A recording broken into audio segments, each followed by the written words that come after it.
j'imagine que vous en êtes conscient, le monde de l'édition va très mal puisqu'il y a une hyper concentration, c'est-à-dire que nombreuses maisons d'édition sont aux mains de quelques personnes seulement. C'est un problème pour plein de raisons, notamment pour la liberté d'expression, pour la diversité éditoriale.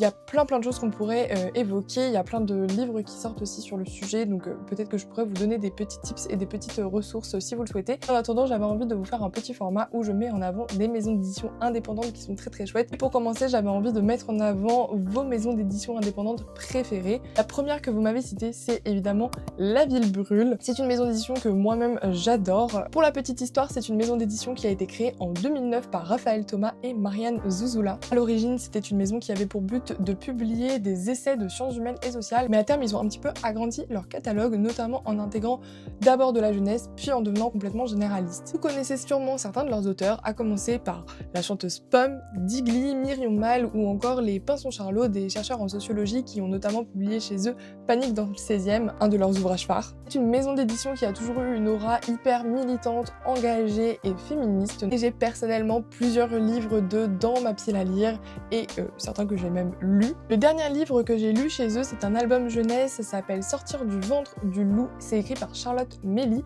et ça parle d'expériences post-traumatiques et j'ai trouvé que c'était très beau, très bien décrit et c'est un voyage à travers toutes les choses du quotidien qui peuvent avoir changé après ce genre d'événements traumatiques dans une vie.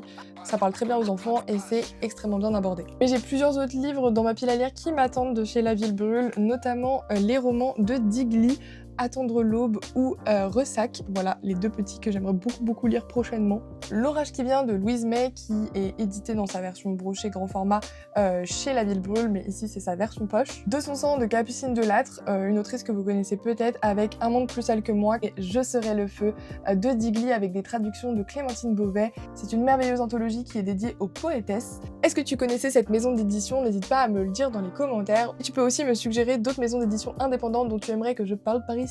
Et n'oubliez pas d'aller aussi acheter en librairie indépendante. Bisous!